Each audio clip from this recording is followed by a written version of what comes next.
Alright, welcome back.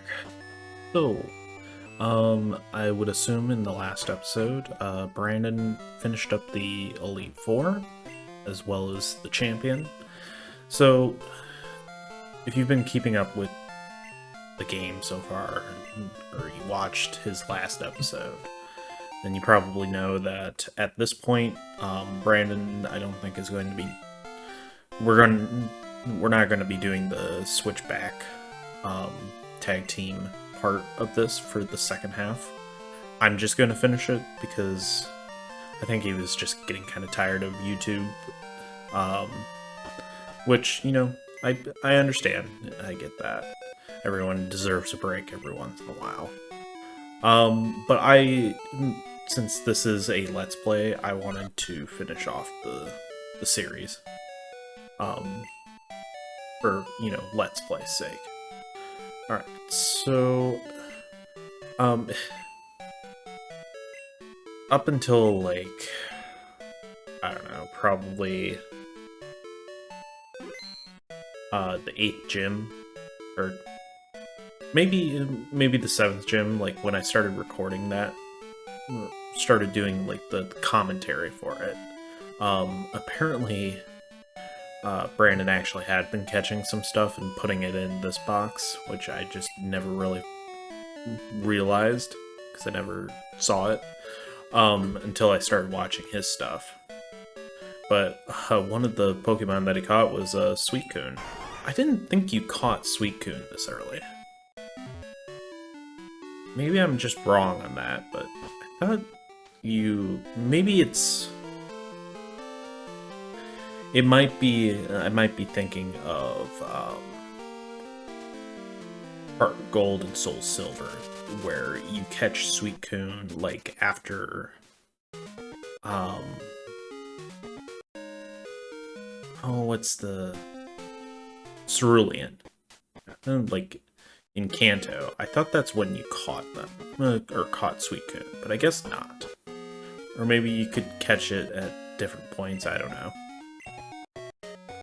That's me trying to use the bike in here, because... I don't know, the bike is kind of selective.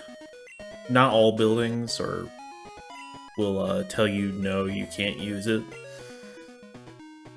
But anyways, so when we got back to Newbark, we actually went and talked with Professor Elm and got the SS ticket.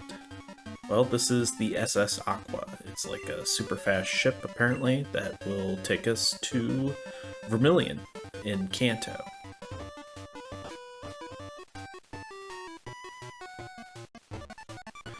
So, this more or less like the SS Anne, although there's no rival battle on it.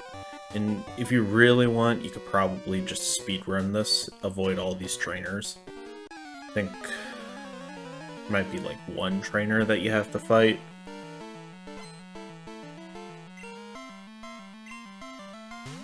But I'm gonna show them all. So levels are definitely a little better, although for most of Kanto we're going to have the Pokemon to just steamroll through.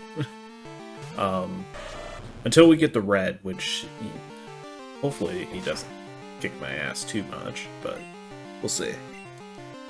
I haven't recorded up to that point. In fact, I've only recorded this one episode. Been a little preoccupied with other things. Actually just moved out and moved into a new apartment, started a new job. So I'm pretty excited about that. Naturally, and for privacy purposes, I'm not going to talk too much about that stuff. So, anyways, Golem goes down pretty easily. Yep, just like that.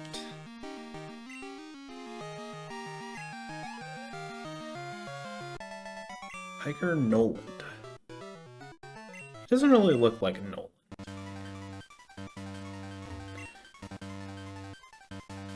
I don't don't know, sometimes you'll find things in the trash bins.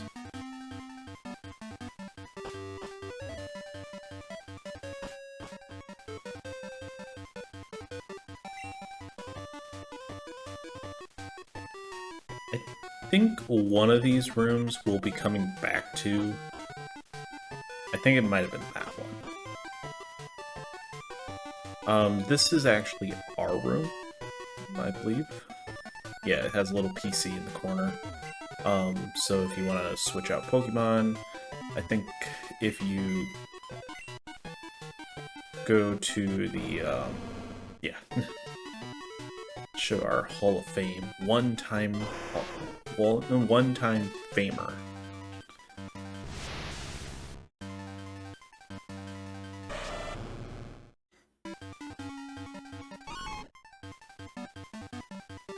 I'm curious to see what Brandon says about sending Togepi.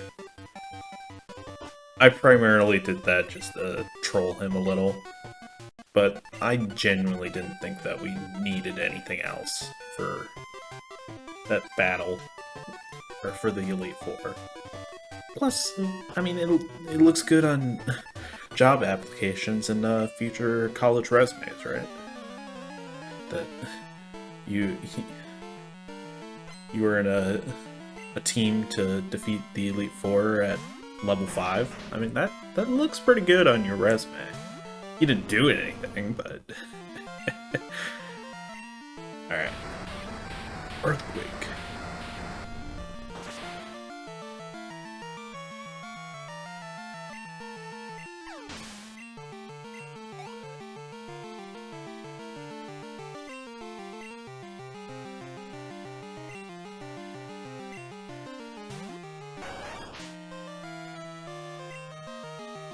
So, yeah, none of these guys on this boat are really anything to write home about.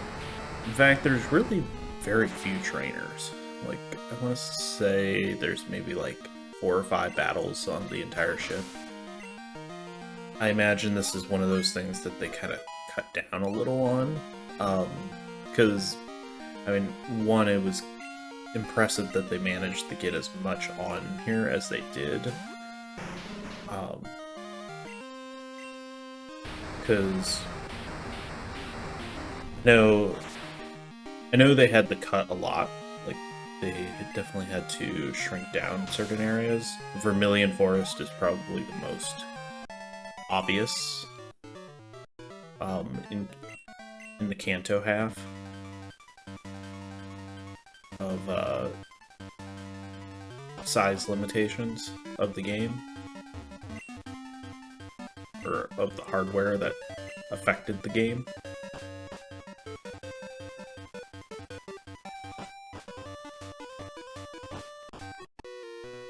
Alright, so this place has 2 battles. Father and his daughters, for some reason, they're here. Delibird.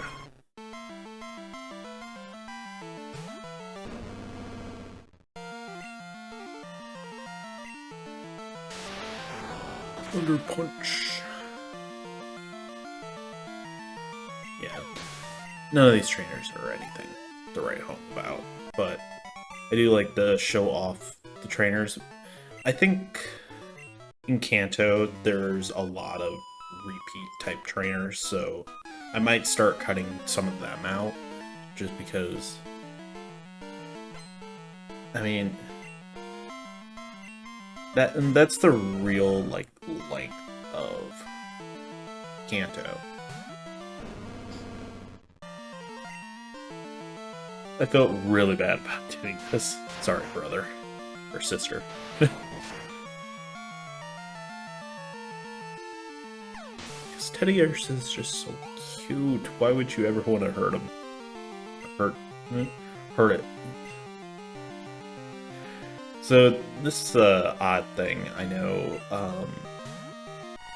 This battle, and there's essentially the same exact battle in Kanto, like shortly after getting off the boat. You can fight a trainer that has both a Teddiursa and a Phanpy.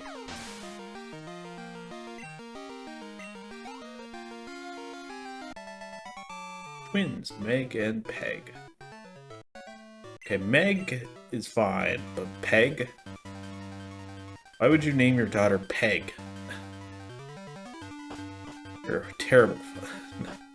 Okay, this is the old man that's looking for his granddaughter. I wonder where she would be. I don't know.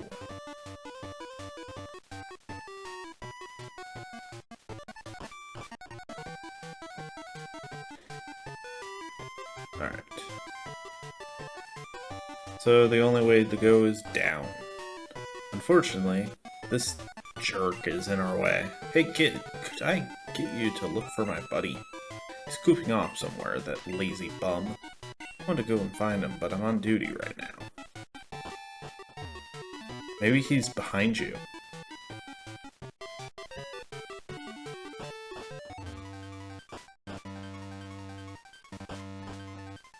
Fortunately, he's not in any of the bottom rooms. He's in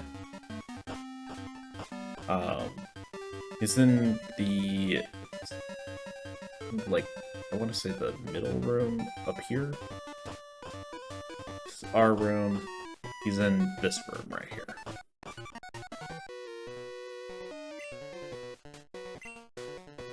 Unfortunately, he doesn't show up until you've talked with that guy down there.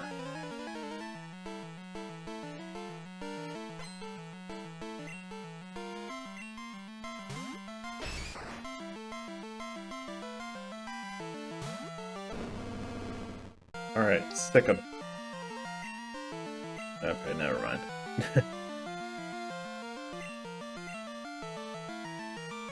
Like, strength probably wouldn't kill the Machop. Well, it might.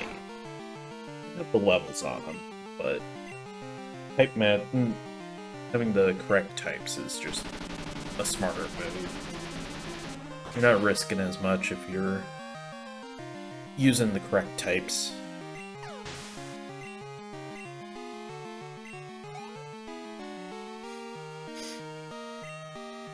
Psyduck. No, I don't really have a whole lot to deal with water right now.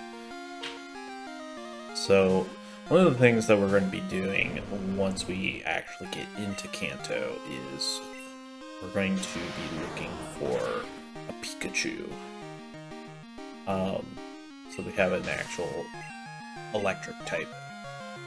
Now, where you can find a Pikachu, you might ask? Well, just like in Gen 1, the only place, or the main place that you can find a Pikachu is in Viridian Forest, towards the very end. That's the primary area that you can find a Pikachu, that I'm aware of. Now, we could have had a Pikachu if Brandon would have reached the correct Pokemon from the egg, but I digress. I know that's not his fault.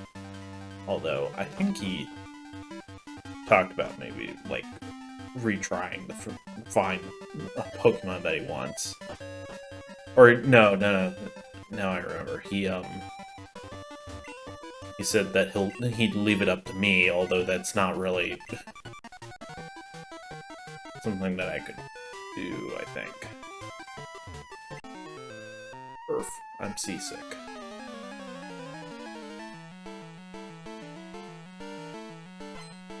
Okay, this guy kind of sucks. Never mind. I'm thinking of a different juggler. There's a juggler in the gym, and he kind of sucks just because he's so boring. He has all the same Pokemon. I might just cut that part out. Like, show off the first one and then just, you know, cut out the rest, because it's so... I don't know. Trainers who have essentially the same Pokemon across the board are just so boring. Honestly, at this point, the game kind of loses its challenge. Especially if you've been, like, leveling up your Pokemon as much as Brandon and I have. Especially Brandon, since I don't know how he would have done Kanto, because the level caps are so weird. Because you have to get... Well, I mean, you don't have to, obviously, but the level cap, like, the highest level in the Indigo League is level 50 with Lance's Dragonite. Well, the only gym in Kanto that has anything close to that is the 8th gym. Everything else is relatively low level. There's nothing in here. You liar, you're not seasick. But yeah. So there's... I don't know, it's kind of weird. I guess there are a few more trainers than I was thinking, but I think that girl up there is the last one. And even then, you don't have to fight most of them. Only one is that sailor.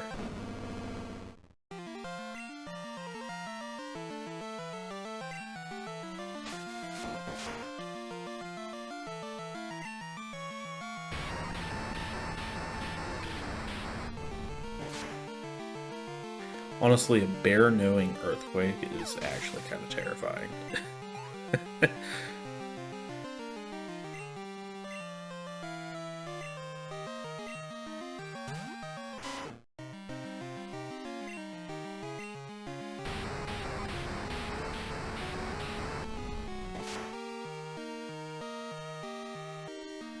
Okay.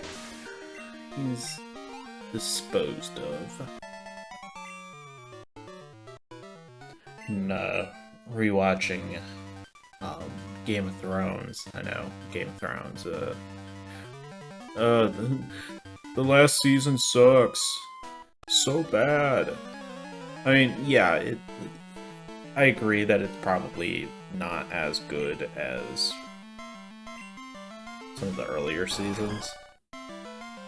But there are still some good moments that I enjoy. The Battle of Winterfell is pretty cool. But yeah, unfortunately that show definitely suffers from its ending. But I mean, to be fair, no matter how shows end, there's usually someone who isn't happy with the ending. It's just kind of a fact. Now, I mean, obviously there are shows that have really good endings, and that most people would agree ended well. Unfortunately, there's no items on this ship, which I'm really kind of surprised by. Captain, play with me, please. I'm bored. I want to play more.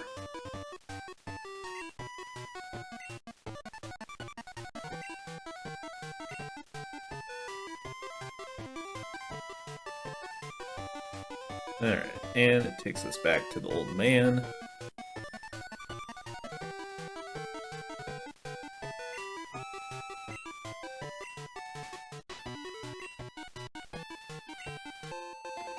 You do get the metal coat, which I'm assuming is for metal types, or...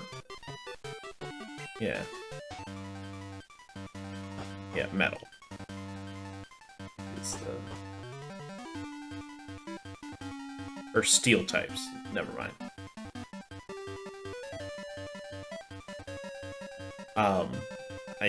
I think it helps with steel type moves, so...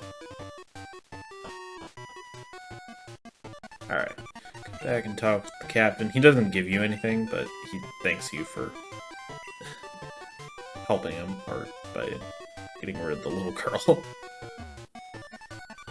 Fortunately, there's nothing really else to interact with in here. I don't know what is supposed to be on the tables. If they're supposed, they look like an omelet or something.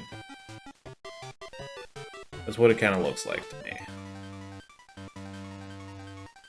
I don't know if they're supposed to be maybe like flowers or something.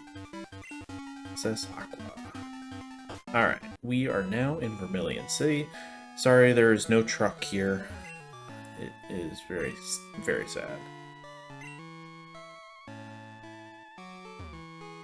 I wish there was a truck, though. No truck, no Mew. It's disappointing. Alright. And one of the things, now that we're in Kanto, actually, there is special music for battles.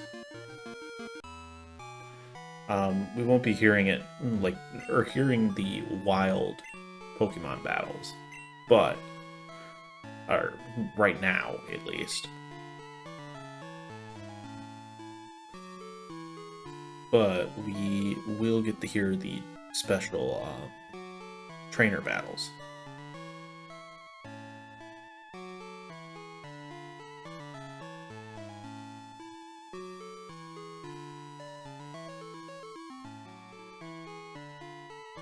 Alright. Apparently this is the fishing dude, the elder of the fishing brothers. You might have met him, I don't remember. Guess we have to give him Magic Carp.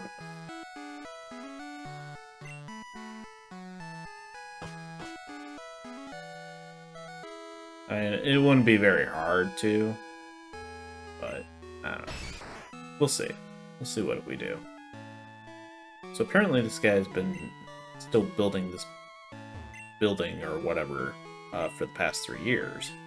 Well, he has no money, so he can't start the project. Can we donate some money to him? Alright. The magnet train. They talk about the magnet train, all in caps. So the magnet train is actually the main form of transportation between Kanto and Johto, because you can't go from Kanto to Johto by flying. You have to cross in another form, and then you can fly around in that area, or in that region.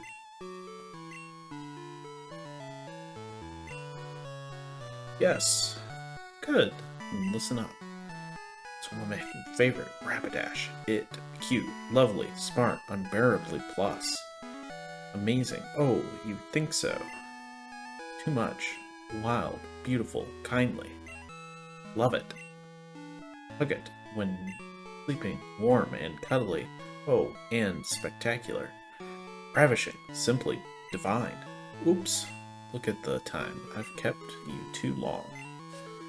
Thanks for hearing me out. I want you to have this. And we received a rare candy. Cool. Maybe I'll try and remember to put it in the box this time.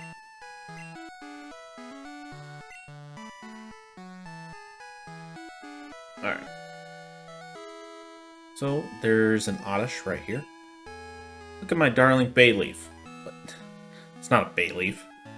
It's definitely an Oddish.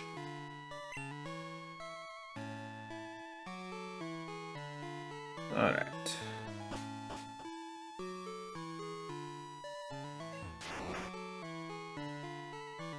You could also use Surf and just surf around that. Those are really just there for a reference, I guess, to Gen 1, where there's always a tree in the way. Alright, so this is the special music, and this is the guy that I'm talking about. So he has 4 electrodes. So I'm just going to talk until the first one dies, and then I'm going to try and remember to cut it out.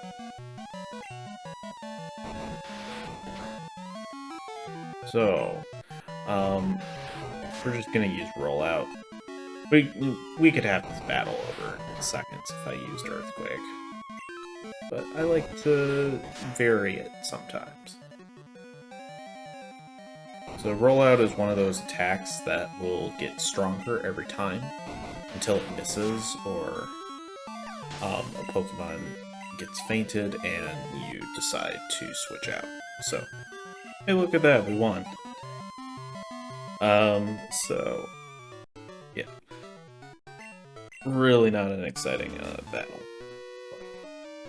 So, we got two other guys we need to face. Thankfully, you don't have to do the trash can puzzle. Or the trash can puzzle with the two switches in them. Guitarist Vincent. So in Gen 1, I think there was actually a rather unique NPC. I think there might have been like 2 of them in the entire game, but they were rockers. I'm wondering if the guitarist is another one of those type of rare NPCs. Magnitude 7. So, the main reason why I'm using Graveler for this gen is, 1, I don't have to deal with any of their electric type attacks, which neuters this entire gen, because it's really all just electric types.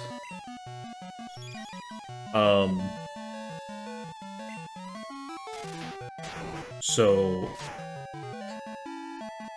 in that way, Graveler can get some experience, because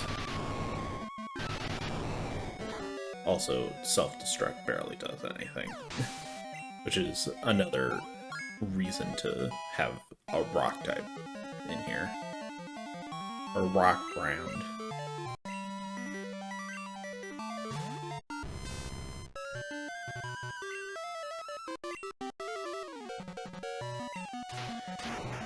End up getting very lucky here and getting a bunch of magnitude 9s. That way I can no longer have any luck and roll like magnitude 4s and 6s against the gym later.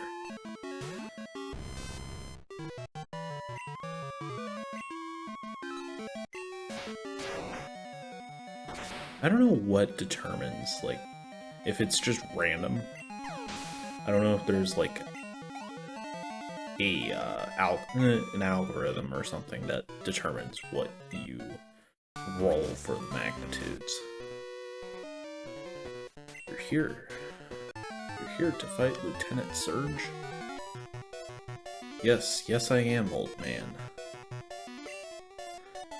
Gentleman Gregory. Pikachu.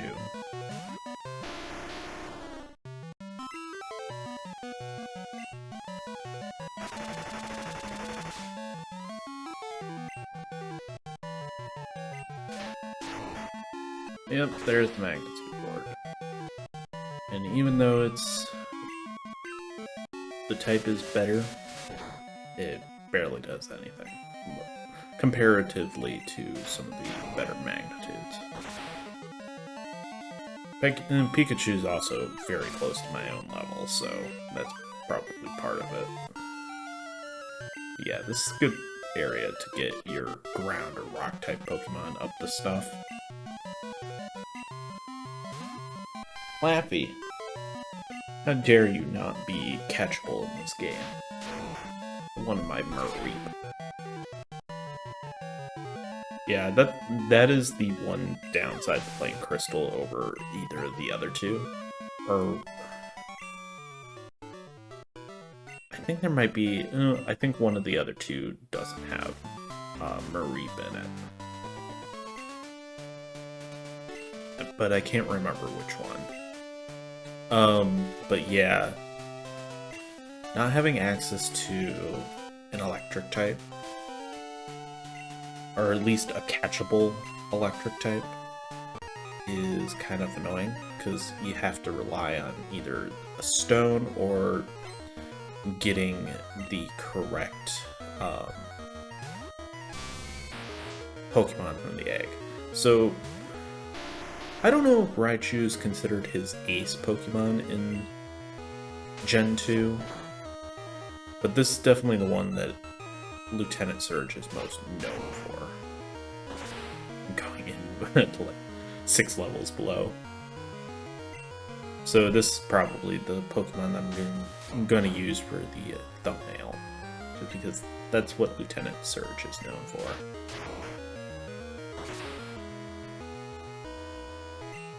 Yeah. There goes all my luck by using getting level 4 magnitudes. Naturally, I get a magnitude 7 as soon as Raichu is about to die. I just didn't want to do rollout and be locked into that.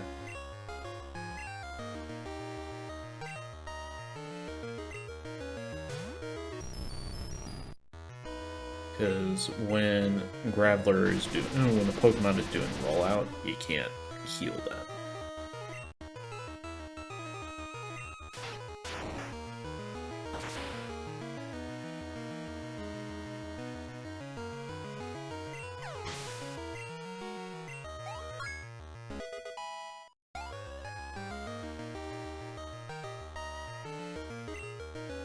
Electabuzz. This might be considered his ace Pokemon for this gen, but I don't know. I think that's the highest one we've seen so far. Yeah, I'm not sure your special defense is really going to help you against what is essentially an earthquake. A weaker earthquake, at least.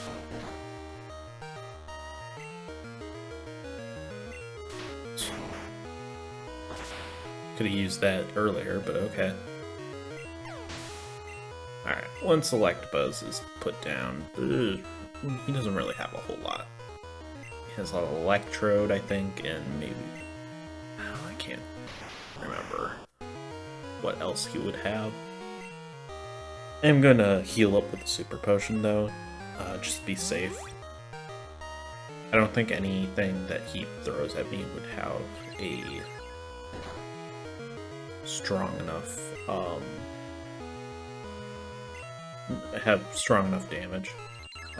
So Swift is a move that will never miss. Like, I think it's guaranteed to always hit. I think maybe even if they dig or if they fly.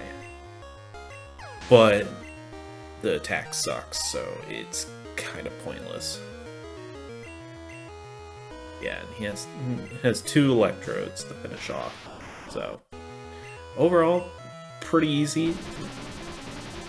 It was a little harder than his Gen 1 with the Diglett and Dig, but that's because I was using a Graveler that had that doesn't have Earthquake. And I don't regret giving Ursaring Earthquake. I think that was a perfectly fine choice. I think Graveler does learn Earthquake at some point, but I don't remember what level. But it's not really a pressing issue for me to get Earthquake on Graveler, especially if we already have it for Ursaring. And Ursaring is definitely much more versatile. So, plus Ursaring's attack is amazing. Alright, well, I think I'm going to, I think this is going to be the end of the episode. So, thank you guys for watching, and I will see you guys in the next part. Again, we're no longer doing the tag team stuff, but still go ahead and check out the rest of the series if you haven't, and make sure to check out Rando's channel. He should be doing stuff again at some point, but we'll see. Alright, thanks for watching.